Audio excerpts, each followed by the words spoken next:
Hi, I'm Glenn Whipp with the Los Angeles Times. We are back with our Emmy Contenders Conversations. Joining us today, one of my very favorites, Rhea Seehorn, Better Call Saul. Welcome back. Thank you. So one of my favorite interviewers. Thank you. You're going to leave for Albuquerque next week? Yes. Right? For yes. season 5. For season 5. Yep. So do tell. Spill the beans. First of all, they don't give me any beans, so I can't spill them. We just got the first script, which I can't say anything about. But we get them. We only get them one at a time anyway. Yeah. I mean, I remember talking to like Bryan Cranston, Aaron Paul. They would be just like on the edge of their seat for when the script would come in. And I was like, what's it going to be like this week? You know, are we going to live? Oh, absolutely. That kind of thing, yeah. No, definitely. Patrick Fabian and I call each other every time we get a script. Flip, flip, flip, flip, flip, flip. Not dead. Are you dead? Yeah. I'm not dead. Are you dead? So you have one script that you're one. not allowed to say anything about. Mm-mm. I mean, it's good. Ms. Seehorn, may I remind you, you're not under oath. You don't have to tell me anything. This is but it's just between us. Come on. It's just Glenn and Ray talking here. Yeah, no, we can't. I can't say anything. What was your reaction to the script? I mean, it's been a while. It's been a while. So were you like, does Peter Gould or anybody have some conversations with you? Is there any kind of like exit interview from season 4 going, so how do you feel? Well, you talk throughout. Peter and Vince are well known to sort of want character to dictate plot to some degree, and not just, if you have a Bible that show Bible saying such and such massive event has to happen episode 4, and then the character's not ready to make that turn or have that conversation, I think that's the kind of thing they try to avoid. So while there is a genius architecture at work, I think they do to some degree want to see where things go and what plays out. So we talk to them throughout. The writer of the episode, I mean, the whole room works on a script, but then the individual key writer for each episode, as well as the director, comes to Albuquerque, and the rest of the writers stay in the writer's room. And then Peter weighs in on everything as our showrunner. So yeah, we talk, and now I'm thinking like, we do drop by the writers' room. Yeah. How's it going, guys? Yeah, what's up? Do I have to show up for work next week? Yeah, bring gifts, try to get anything out of them. Sort of just pretend that you have any control over the situation, but you don't. Yeah. Well, Peter Gould has said, we've had 4 seasons now of Better Call Saul, 40 episodes, and he has said he kind of sees the show running about the same length as Breaking Bad, which had just over 60. 63, I think is what someone told me. Yeah. So that gives you about 2 more seasons. Right, or depending on how because didn't Breaking Bad do one where they broke it up into 2 8s or something like that? They also did some 13s and some 10s. Mm-hmm. We've done all 10s, so that's why we will be at 50 when we're done. But I guess the point being, the end is closer than the near. beginning. Yeah. Do you ever read interviews like from that Peter does for clues? Sometimes. Yeah, right? Sometimes. Some of the other cast members and I as well, you laugh because sometimes you find out things from Twitter, or I'm like, oh, really? Or I hear there's a lot of info on Reddit. I love the fan base of the show, and I'm very grateful for the fan base of my character and the critical attention. And so you want to read those interviews, and I want to talk to fans and everything, but I'm always afraid of the deep dive or scrolling down too far, because eventually, if it's commentary, eventually there's going to be something negative, even if it's just to be contrary. And then with Peter and Vince, you never know what they're going to say that's going to elicit that squirrely brain of yours. It's like, oh, he's going to kill me. Oh, yeah. Right? Well, it's interesting to read the interviews with Peter because he loves you. He loves Kim. And you read these interviews and it's like, I'm very worried about Kim. Right. And there's kind of a progression. I'm terrified for Kim. So yes, I was avoiding saying exactly that, but that's exactly why after a while I'm like, you know what, I don't think I need to read these. Yeah, I don't. Better not to know, right? And there are ends to Kim's story that at this point, would be worse than death possibly as well. So He said, "I'd be very sorry if something." You're gonna read these? I'd be very sorry if something terrible happened to Kim. he would be. But a lot of things, a lot of things can happen that do not involve violent deaths. Correct. Right. So maybe. But that's what I'm saying. Some of those would be quite tragic as well. Yeah. There's stories I could envision where she stayed with him and became something that's tragic. Right. That's all, Well, that's the thing. It's like early on, a couple of seasons ago, say we were having a conversation, which I think we did after season 2. Right. It's like people would be bummed. Oh, Jimmy and Kim aren't going to stay together. It's just not going to work out for them, and I'm sad about that. Now you're like, oh, Kim might stay with Jimmy, and that would be the tragedy. Yeah. Well, I mean, they did a really smart thing with making sure that it would be smart regardless, but it specifically is beneficial to their type of storytelling, that none of the characters are fixed points in space at all. So Kim, it's not like she's not this stock saint character that is in this point in space, and so when Jimmy does this, you're like, well, obviously that's too far apart. She's moving at her own pace, and sometimes jaggedly so. So the question of what those two would do, and then he's moving, is different now than it was in season 1. And they're constantly changing that, and also changing your point of view, whether you're from my perspective or his perspective. And I think that, overall, it's a prequel. You have a character, your main character, you know where he ends up, and they've managed to make it suspenseful and great storytelling. Well, I think, like in this season 4, which ran, a while back. Right. But I'm sure everybody remembers it. I hope so. It's fixed in our minds. Good. You could ask yourself, is Jimmy dragging down Kim? Right.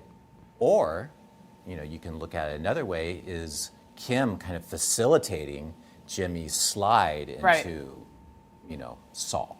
Right. It's kind of, there's I think that the question line. of who's affecting whom, and also are they different together than they are apart?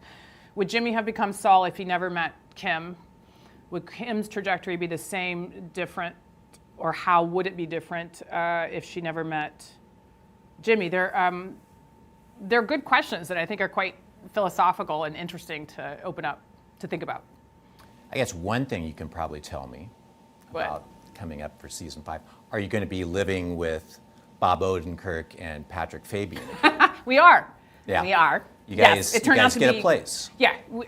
We just, for season 4 was the first time we decided to get a group house. And it ended up being a really smart thing to do.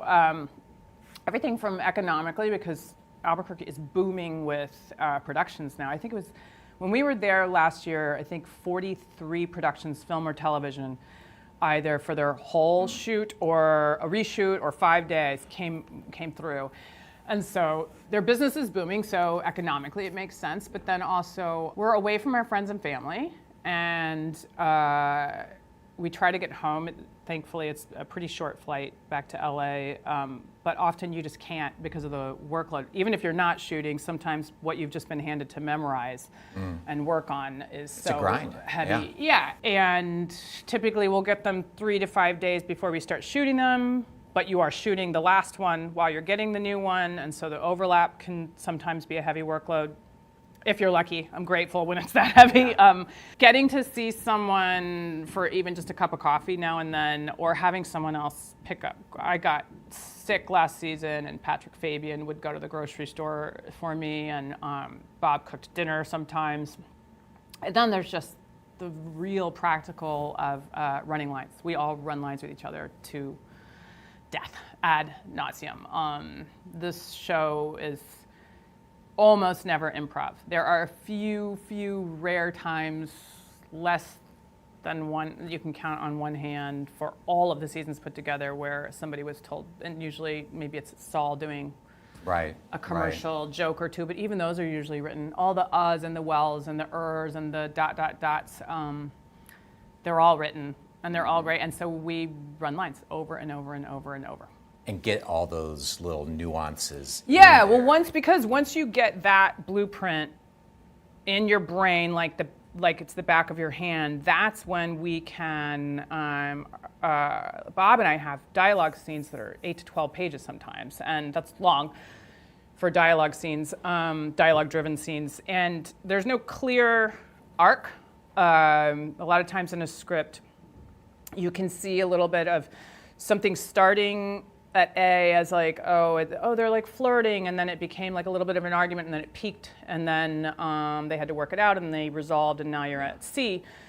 And with the Better Call Saul scripts, they're written with such nuanced humanity in them that they tend to do this, and then they want us to find all the variations of that. So we'll run lines over and over and over so that you can do what you're talking about, so that you can do the work that's about subtext and the work that's about between the lines, and then by the time you get there, something that seems innocuous can turn on a dime if the other person decides to do it very close to you, or decides to say something sort of meaningless, but they turn their back and walk out, and your next line immediately is, am I okay with that, or am I chasing, or am I regressing? And then it gets really fun.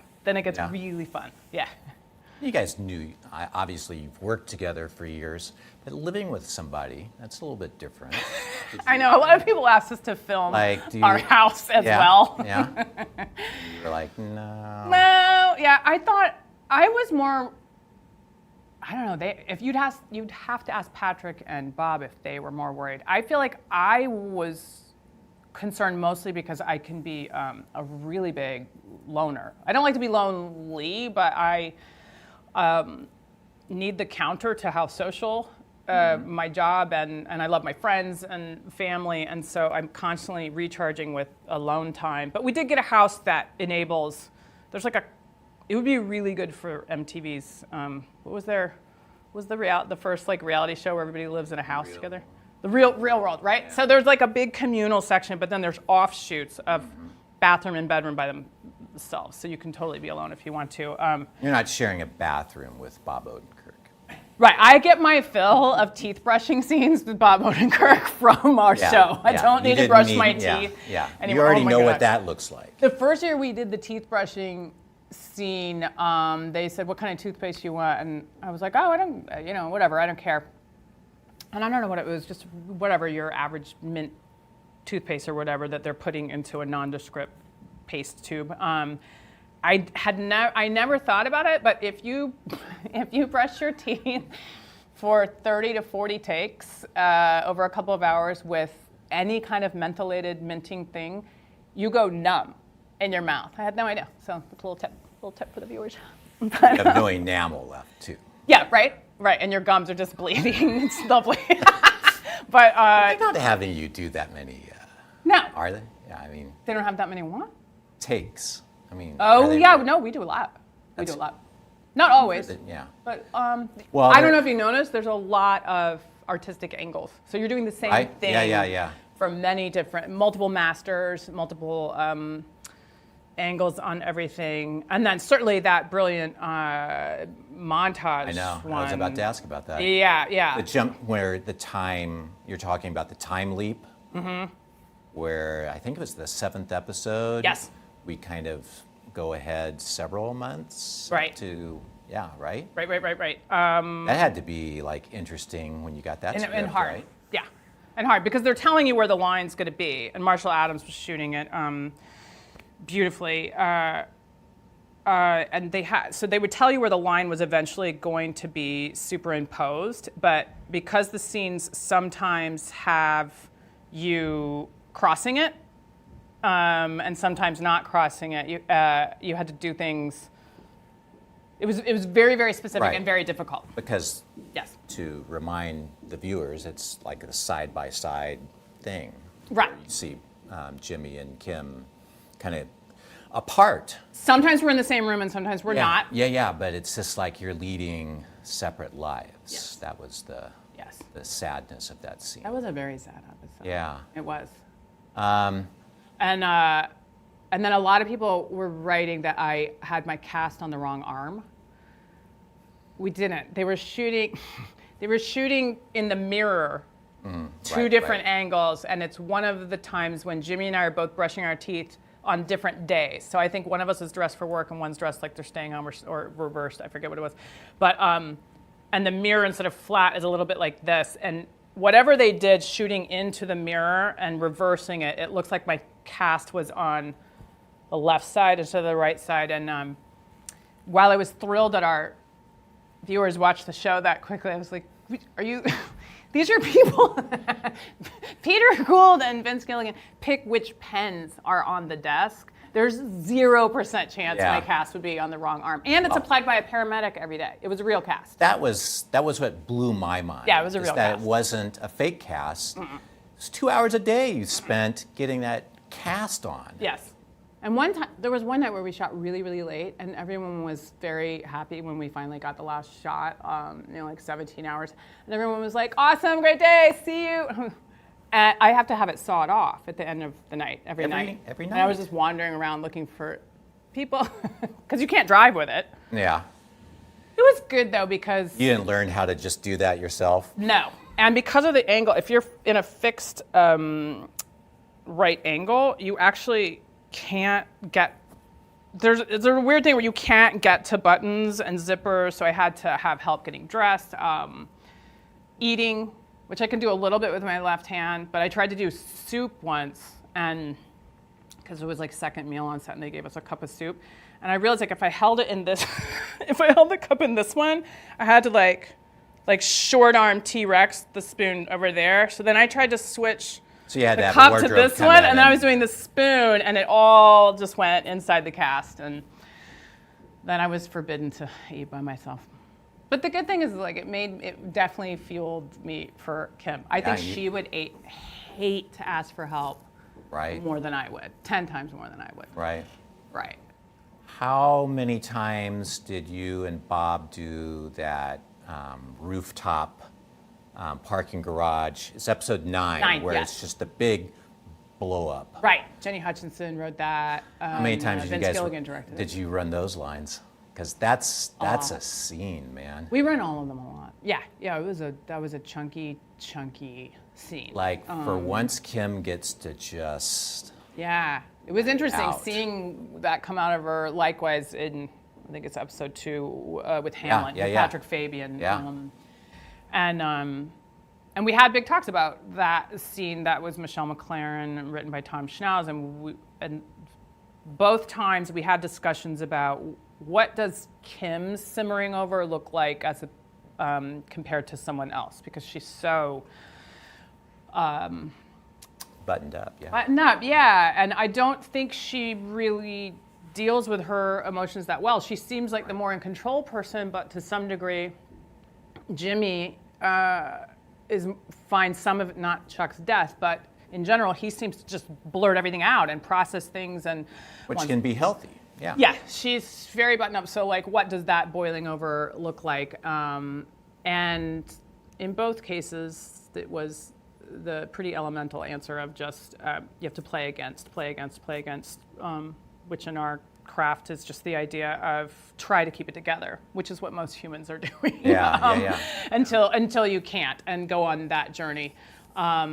And so the scene on the roof, I mean, we shot it many times. And looking for that, we were also looking for that progression, and also the unpredictable progression of when does it pull back, as happens in real life in an argument, where we don't all just go for the moon when we're in an argument. There's times where we, in our heads, think, man, I feel bad that I just said that. Why don't we bring it back? Why don't we take a break? Why don't we do this? And then the other person says one more thing, and you go, wait, what? And it kept going. It kept going, and it's also written very well that the audience, I believe, Bob and I still disagree, as we should, about who's actually right in that scene. Vehemently disagree. You can guess whose character we think is correct in that scene, but I also see Jimmy's side. I did love in that scene that that you do see that Kim is not just some saint or a martyr. She has every right to say, don't. It's not fair to judge how much I care about you or support you solely based on whether or not I would have an office and a legal practice with you. Look at all these other things that should count. But she is aware that that is emotionally painful for him and won't address it. Absolutely refuses to address it or talk about it. And you see that in the scene in the Fork restaurant before when she says she's going to go to Schweikart and Coakley. And I liked that, and I liked the element of the argument when he calls her on her, are we allowed to say bullshit? Of her that she keeps moving the line in the sand. She's playing a very dangerous game of who it's okay to con and who it's not, and what is for a good cause and what's not. And if you want to discuss how Looney Tunes that is, she shuts you off. I think that's why Peter Gould is terrified for Kim. Don't say that. Oh, wait. Yeah. But yeah, and you see that scene, that confrontation, and then it just, he's kind of baiting her, like he's just doing this poor Jimmy. And then he says, you know, he's being super manipulative. Kick me while I'm down, you know, and then you say, you're always down, Jimmy. So ugly. And that's like one of those things that you would say in an argument sometimes, and then you go, ooh, whew, shouldn't have said that. Yeah. Like, part of me thinks that, but I don't really believe it. What do you think? What do you think with Kim? Did it like, where did that come? Does she really believe that, or was it more kind of just like he just kept, you know, pushing her buttons? I think she meant of late. Yeah, right. Yeah. I honestly don't think she believes what other people kept projecting onto him, notably his brother, that like, born a loser, you are a loser, stop trying to dig out of the ditch because you belong in it. I don't think she saw him that way. As she says at the beginning, it seemed, I've always been on your side. Always. And then you see the season finale. I mean, she's still kind of, she was so happy that he got his, it's reinstated. Yeah. And she's also happy, and she says, no matter what happens, I'm with you, which is a scary thing to say to anybody. But especially this guy, though. Right? I like that they are careful that she often is trying to facilitate somebody getting what they said they wanted. Jimmy has always acted like he wanted to be taken seriously. Why doesn't anybody let him at the adults table? Right. Why doesn't anybody let him play with the big kids? And so she will continually try to help him get and point out that I'm not sure that choice is going to help you. And it's less. I think it makes for a very interesting argument to say, I'm just trying to help you get what you said you wanted. This isn't what I'm saying you need to be. And that goes back to your original question of just, in what way is that manipulative or at some point exhausting for him and getting him to turn, and also like what's going on with her that she she's like, come help me con my bosses while I'm at it. She did not seem to be fully on board with the Saul Goodman. No. I think she thought it was weird enough when she saw his commercials. That was a fun scene to play the first time she saw his commercials. And it was a bit of a joke. It was this joke kind of person that he made up to be able to shoot commercials and not sully his own name, and because he couldn't practice under that name. And so I think that was a complex ending that was fun to play because it's alarming. And then also the fact that she felt scammed. She has never, when he says, did you see those idiots in there? One of them had a tear in his eye, and Kim has tears in her eyes while his back's turned to her. I think it's very scary to her that she could be tricked. Yeah. For a lot of reasons. Yeah. I mean, that really came through in that scene. It was a powerful scene. It was a tough scene. And now she doesn't really understand what he's doing with the Saul Goodman thing. But at the same time, they've been smart to never make, she's not dense. She's not being snowed. So there's more, the gulf between them of of how well they actually know each other has been growing, and that's sad and alarming. She's also keeping things from him, or was, especially with the Schweikart Copley stuff and the PD work. Yeah. And he's keeping more and more from her, but it remains to be seen what that full reaction will be, and where is he going with that? Because sometimes people will say, like, I just can't imagine Kim would stay with somebody that would order a hit on someone. And I'm like, well, Kim hasn't seen Breaking Bad. I can't play that. And so when you look at isolated events where we've all been there, where you take one more step and you go, ooh, that seemed weird, but well, now I'm already here. And then you go this, and then that's what's hard, is gauging that. I'm hoping for the best. I was thinking yesterday, knowing I was going to be talking to you, I was trying to think, like, has any character from Breaking Bad or Better Call Saul, this universe, has any character ever had a happy ending? And I was like hard-pressed to think of one. So maybe Kim Wexler is going to be the first. Right? She's going to be a trailblazer, right? It would be. Yeah. That's the good news is, in their world, that's a shocking ending. Yes. If somebody's fine. That could be. That could be one. Who knows? They say they've gone through every possible, scenario. Maybe that's the one. Yeah. Right? Yeah. Right. Right. It could be. I could hope for it. By the way, Peter says the same thing to me when I ask him about Kim. He's like, I would really hate to see something awful happen to her. It's just like, stop acting like you can't control that. That's up to you. It's in your hands. But they told me from the beginning they have beloved characters. But they said, what did Vince say he said, I've never loved a character more than I loved a good story, though. Right. So it is. Well, I hope. If you're going to die, it's a good show to die on, though. It is a good show. They come up with good ways. Right. Yeah, right? Yep. Well, I hope to see you next year. Yes! And we'll be talking about Kim's continued existence. Yes. Yes. Or we'll be talking about a great ending. One way or the other. Exactly. And thanks for coming in today. Thank you so much for having me again. For more of these Emmy conversations, you can go to latimes.com. Thanks for watching.